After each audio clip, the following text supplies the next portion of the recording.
So hi guys, this is MK. So మన Monday రోజు mid cap Nifty expiry ఎలా ఉండబోతుందో ఒకసారి మనం చూద్దాం. యాక్చువల్లీ ఏంటంటే బ్యాంక్ నిఫ్టీ కానీ ఏవైతే నేను జోన్స్ చెప్పానో fifth, sixth, seventh, eighth same అదే జోన్లో మార్కెట్ అనేది ట్రేడ్ అయింది. ఆల్మోస్ట్ నేను నైన్త్ కూడా అదే రోజులో అదే బాక్స్లో ట్రేడ్ అయింది. సో అవి కూడా నేను చేశాను. బట్ ఫస్ట్ ఇప్పుడు మనం నిఫ్టీ మిడ్ క్యాప్ చూద్దాం. యాక్చువల్గా నిఫ్టీ మిడ్ క్యాప్ అనేది కింది నుండి ఆల్మోస్ట్ 22,200 నుండి 270 నుంచి వెళ్ళి పైకి ర్యాలీ అయింది. సో పైకి వచ్చిన తర్వాత ఆల్మోస్ట్ ఇది ఒక రెసిస్టెన్స్ జోన్లోనే ఇప్పుడు ట్రేడ్ అవుతుంది ప్రజెంట్ అయితే. ఇది రెసిస్టెన్స్ జోన్ దీన్ని. ఇఫ్ ఇన్ కేస్ ఈ జోన్ కనుక బ్రేక్ అయింది అంటే మాత్రం 100% నెక్స్ట్ దాని కింద రెసిస్టెన్స్ 12,822 ఇది నెక్స్ట్ జోన్ వస్తుంది. ఇఫ్ ఇన్ కేస్ అది కనుక బ్రేక్ అయిందంటే స్ట్రాంగెస్ట్ రెసిస్టెన్స్ ఉంది దానికి ఇంకా 12,992 అనే స్ట్రాంగెస్ట్.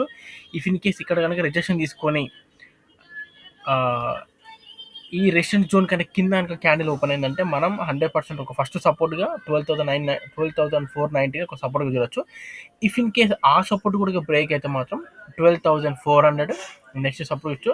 అండ్ స్ట్రాంగెస్ట్ సపోర్ట్గా 12,316 అండ్ 12,270 ఉండబోతున్నాయి. సో మనం ఆ రోజు మండే రోజు ఎక్స్పైరీ అని చాలా జాగ్రత్తగా ట్రేడ్ చేయండి. లెవెల్స్ మాత్రం ఇవే. 100% ఇప్పుడైతే ప్రజెంట్ అయితే ఒక రెసిస్టెన్స్ జోన్లోనే ట్రేడ్ అవుతుంది. ఈ రెసిస్టెన్స్ పైన కానీ రెసిస్టెన్స్ కింద కానీ ట్రేడ్ ఉంటే తీసుకోండి. అండ్ ఈ జోన్స్ ఖచ్చితంగా మన రోజు వ్యాలిడీగా ట్రేడ్ చేయొచ్చు షూర్గా. Thank you guys, thank you so much.